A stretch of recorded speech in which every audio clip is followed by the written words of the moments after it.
우리는 우리 자녀에 대해서 염려하고 다음 세대에 대하여 염려합니다. 그들이 제대로 먹고 살 수나 있을지, 앞으로 어떻게 될지 걱정이 많습니다. 우선 취업난에 대해서 염려합니다.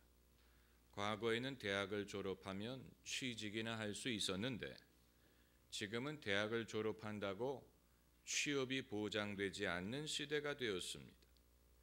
또 과거 세대만큼 돈을 벌지도 못하고 재력을 얻지 못할 것에 대해서 염려합니다.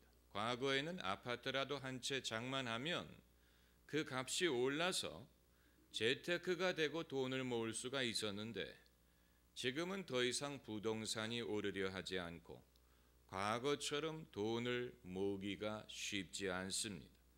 그렇기 때문에 부모가 도와주지 않으면 자녀 스스로의 힘으로 집을 장만하기도 불가능한 그런 시대가 되었습니다. 그래서 자칫하면 수입도 없고 직장도 없고 재산도 없는 세대가 될 거라는 말을 합니다. 이게 소위 닌자 세대라는 것입니다. 닌자, no income, no job, no asset. 닌자, 직장도 없고 소득도 없고 재산도 없다라는 뜻이죠. 참고로 이 말은 미국에서 시작된 말입니다. 한국에만 일어나는 현상이 아니고 전 세계적으로 비슷한 문제가 존재한다는 얘기입니다. 어른들이 다음 세대를 돕는 데에는 한계가 있습니다. 부모는 부모대로 살기 바쁩니다. 그런데 자식 공부시켜야죠. 유학 보내줘야죠. 결혼시켜야죠. 신혼 살림할 집을 마련해줘야죠. 게다가 사업 자금까지 대주다가는 부모는 완전히 거덜나게 생겼습니다. 또 기성세대가 젊은 세대를 국가적으로 도와주는 데도 한계가 있습니다. 우리는 과거의 경험이 있기 때문에 현재의 경제 문제를 해결하는 길은 성장이라는 사실을 압니다. 그러나 젊은 세대는 복지를 원합니다. 우리는 허리띠를 다시 졸라매서라도 경제를 성장시키자는 것인데 젊은 세대는 지금 나눠달라는 것입니다. 사물을 보는 눈이 다르지요. 하지만 미래의 일은 염려한다고 되는 것이 아닙니다. 어느 시대든 그 시대대로 살면 됩니다. 부동산 가격이 더 이상 오르지 않는 것이 반드시 나쁜 일이 아닙니다. 도대체 얼마나 더 올라야 됩니까? 이미 대한민국은 세계에서 집값이 제일 비싼 나라 중에 하나인데 더 올라간다면 서민은 자기 집을 장만하는 것이 불가능해질 것입니다. 그리고 과거에는 대학을 졸업하면 취직을 할 수 있었다고 하지만 그때는 지금보다도 대학 수도 적었고 대학생 수도 적었습니다. 지금은 거의 모든 학생들이 대학을 갑니다. 그렇기 때문에 이것은 올바른 비교가 아닌 것입니다. 어떻게 보면 지금 우리 사회는 과거보다도 더 평등한 시대가 되었고 그 평등의 대가를 지불하는지도 모르는 것입니다. 그러므로 이제는 대학을 나왔다고 대수가 아니고 정말 사회가 필요로 하는 기술과 능력을 가져야 되는 시대가 된 것입니다. 우리가 다음 세대를 위하여 할 수 있는 일에는 한계가 있습니다. 그들에게 돈을 물려줄 수 있는 것도 아니에요. 빚이나 물려주지 않으면 다행히 대신 살아줄 수도 없습니다. 대신 대통령을 뽑아줄 수도 없습니다. 그들은 그들의 선택을 하고 그들의 삶을 살아야 됩니다. 여러분, 기성세대는 이전 세대의 도움을 얼마나 받았길래 여기까지 올 수 있었다는 얘기입니까? 각자 자기 시대에 최선을 다한 것이지 과거의 도움을 받아서 여기까지 올 수 있었던 것은 아니지요. 다만 우리가 다음 시대를 위하여 해줄 수 있는 가장 귀중한 것은 자기의 믿음을 갖도록 돕는 것입니다. 부모의 믿음을 의존하는 것이 아니고 어머니의 기도를 의존하는 것이 아니고 자기의 믿음을 갖고 자기가 스스로 기도하는 법을 배우는 세대가 되도록 도와줘야 되는 것입니다. 여러분, 야곱에게 있어서 그 일생의 가장 귀중한 경험이 무엇이었는지 아십니까? 자기 아버지에게 축복을 받은 것도 아니고 자기 형에게 팥죽 한 그릇으로 장자권을 산 것도 아니고 야곱에게 가장 귀중한 경험은 홀로 하란으로 가다가 베델에서 하나님이 그에게 나타나신 일이에요. 야곱이 아버지의 보호막 속에 있을 때는 이 일이 일어나지 않았습니다. 야곱이 어머니의 치마폭에 있었을 때는 이 일이 일어나지 않았습니다. 야곱이 홀로 자신의 인생의 여정을 갈 때에 비로소 하나님이 그에게 나타나시고 그의 미래에 대한 약속을 하신 것입니다. 이 경험을 통하여 아브라함의 하나님, 이삭의 하나님이 이제는 야곱의 하나님이 될 수가 있었던 것입니다. 야곱의 믿음은 이론적인 믿음이 아닌 체험적인 믿음이 되었고 그는 하나님이 정말 자기와 함께 하신다는 것을 알게 되었기 때문에 현재의 어려움이든 미래의 어려움이든 다 극복할 수 있었고 정말로 하나님이 약속하신 대로 야곱은 큰 가문을 이루고 큰 재산을 얻고 자기 부모가 기대했던 것보다도 더 큰 인물이 될 수가 있었던 것입니다. 우리는 우리 자녀가 적당히 은혜 받기를 원하지만 너무 많이 은혜 받는 것은 경계해야 합니다. 그러다가 목사 된다고 할까봐. 옛날에 성 프란시스가 마을로 내려오면 어머니들이 자기 아들들을 전부 다 집안에 가두었어요. 왜냐하면 성 프란시스의 얼굴을 보고 감화를 받아서 자기도 수도사가 된다고 할까봐 성 프란시스가 마을에 내려오면 아들들을 집에 가두었다고 하는데 우리는 자녀가 적당히 은혜 받는 것을 원하지만 너무 많이 받는 것은 우려합니다. 그러나 이렇게 생각하는 사람은 하나님의 은혜를 잘못 아는 것입니다. 사람이 목사가 되든 신부가 되든 수도사가 되든 그것은 하나님의 부르심에 좌우되는 것이지 하나님의 은혜를 받았기 때문에 되는 일이 아니에요. 다윗이 하나님의 은혜를 받았더니 성직자가 됐습니까? 아니에요. 이스라엘의 훌륭한 임금이 되었습니다. 아브라함이 하나님의 은혜를 받았더니 성직자가 되었습니까? 아닙니다. 위대한 아버지가 되었습니다. 은혜를 받지 못하는 것이 문제지 은혜를 받아서 문제될 일 없습니다.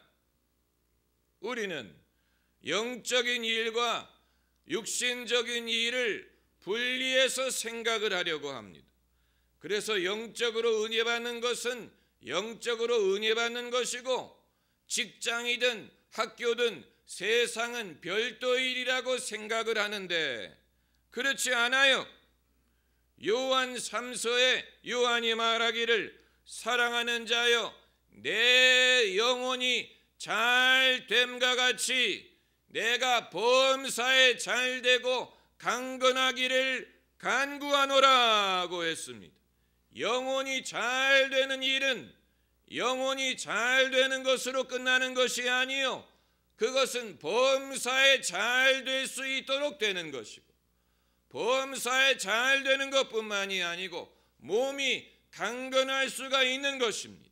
영적인 것은 영적인 것이고 육신은 육신이 아니고 영적으로 잘 되면 범사에 잘 될 수 있습니다. 젊은 세대에게 필요한 것은 성령을 받는 것입니다.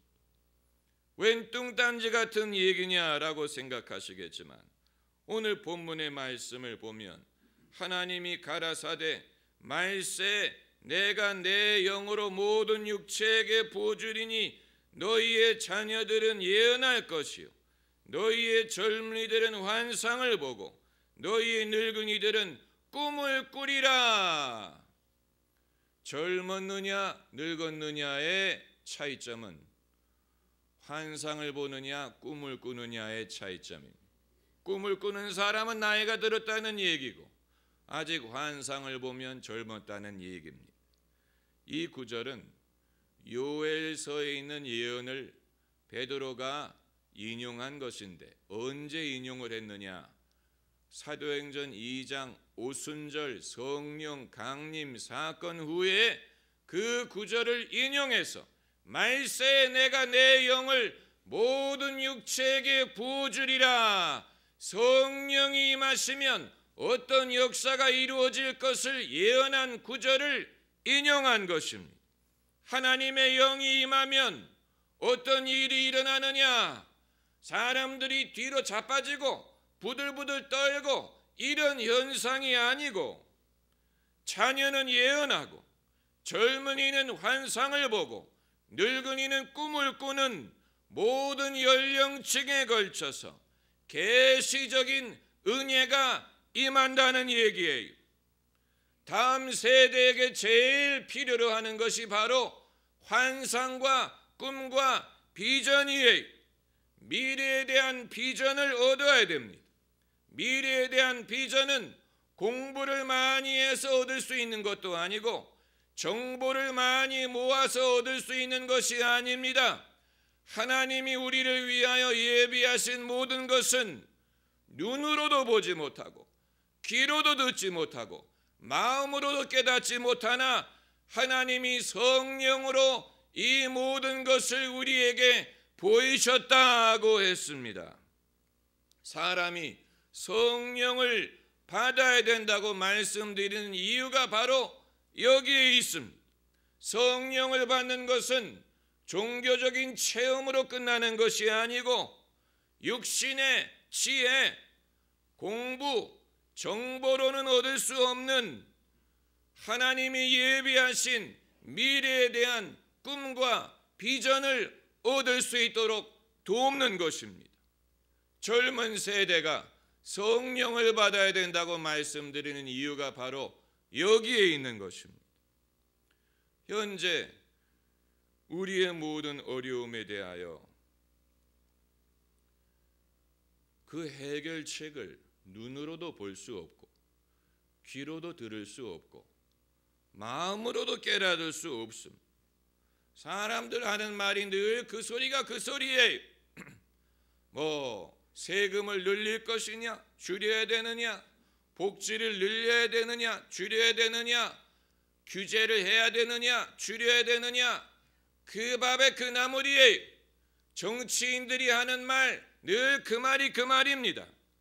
해결책이 정치인들로부터 나오는 것이 아닙니다. 우리는 비전을 얻어야 되는데 미래에 대한 비전은 성령으로 말미암습니다. 그렇다면 점을 치자는 말이냐 운세를 보자는 말이냐? 아니에요. 환상을 보는 것과 점을 치는 것에는 차이점이 있습니다. 점을 치는 것은 점을 치는 것으로 끝나지만 환상은 미래를 아는 것뿐만이 아니고 그것을 이룰 수 있는 능력이 따라옵니다. 이룰 수 있는 능력을 아울러 받을 수가 있습니다. 여러분, 요즘도 변두리 동네에 가면 점치는 집들이 많이 있죠. 하얀 깃발을 걸어놓고 하나같이 허름한 집이에요. 남의 미래를 점쳐주는 사람이 왜 자기의 팔자를 고치지 못한다는 얘기입니까? 그러나 하나님이 주시는 환상은 내 운명을 바꾸는 것뿐만이 아니고 가정의 운명을 바꿀 수가 있고, 민족의 운명을 바꿀 수가 있고, 인류의 운명을 바꿀 수가 있습니다. 많은 경제학자들이 말하기를 일본처럼 대한민국도 마이너스 제로 성장 시대 아니면 마이너스 성장 시대에 진입할 것이라고 예측을 합니다. 암울한 예측하는 사람들 많습니다. 닥터 글룸. 그런데 일본의 문제는 일본의 문제지만 대한민국은 일본의 뒤를 따르지 않을 것이라고 봅니다. 왜냐하면 대한민국에는 남북 통일이라는 미래가 기다리고 있습니다. 우리가 여기에 대해서 비전이 필요한 이유가 바로 그것입니다.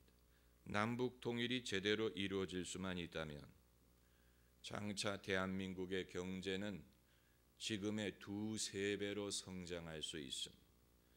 우리가 상상할 수 없는 엄청난 기회들이 기다리고 있습니다. 한번 상상해 보세요.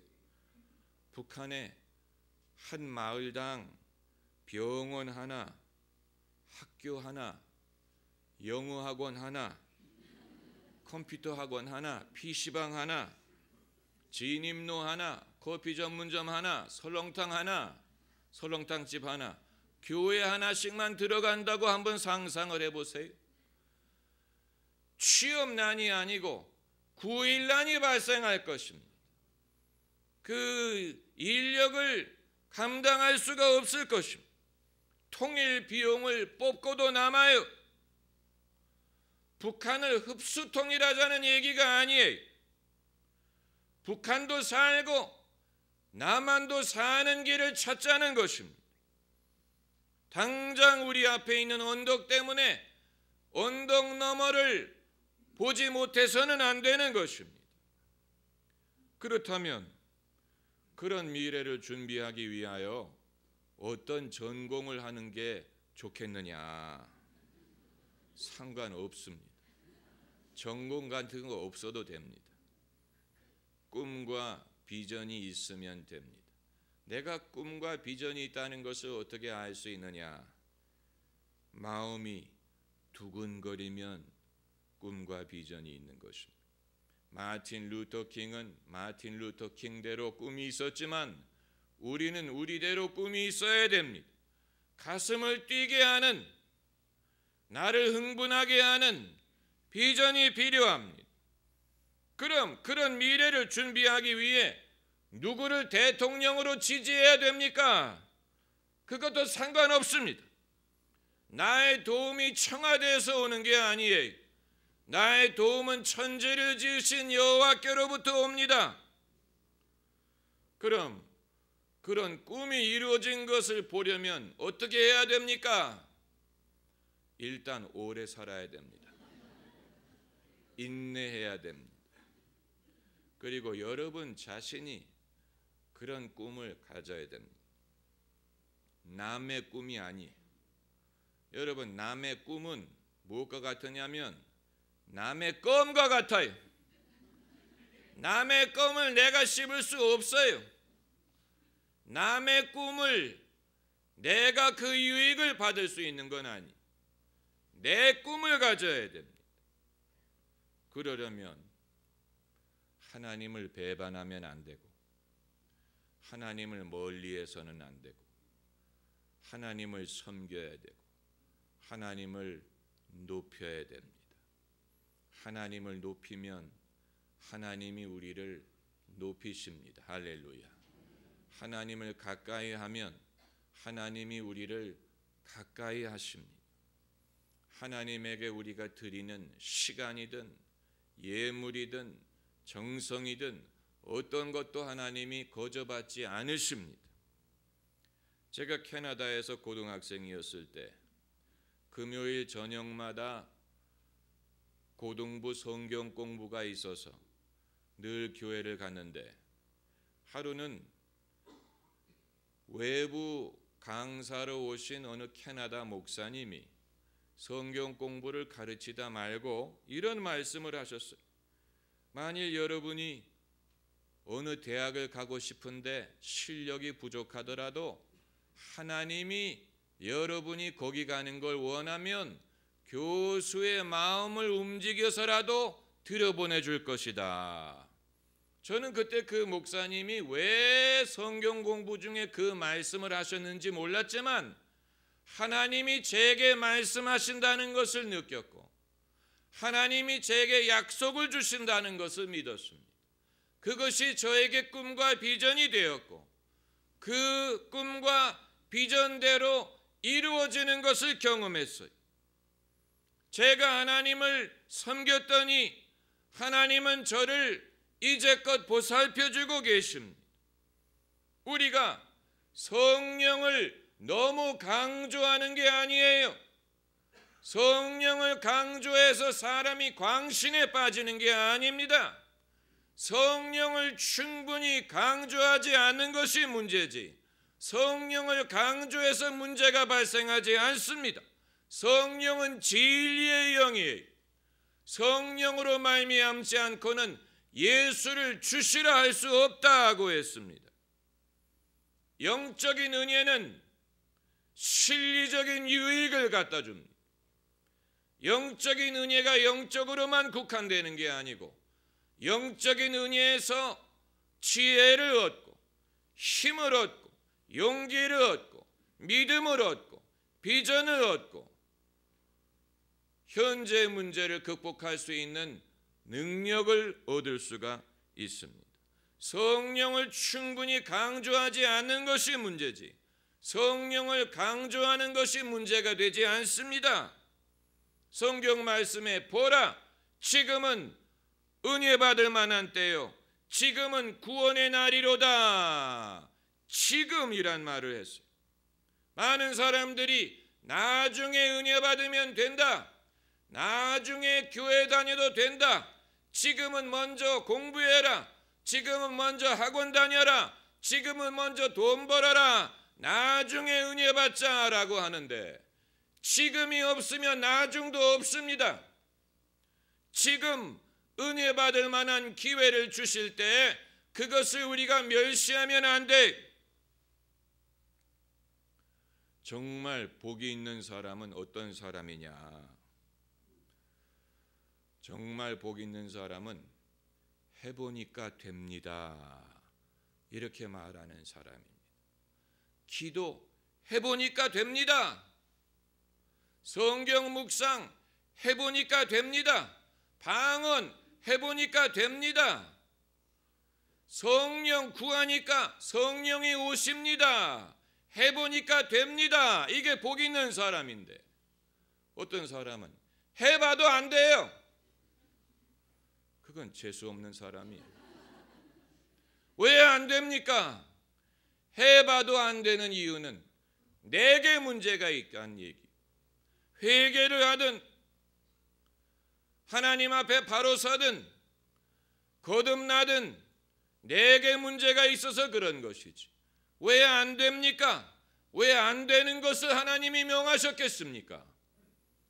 하나님으로서는 다 하실 수 있느니라고 했습니다. 할렐루야. 기도하십시다.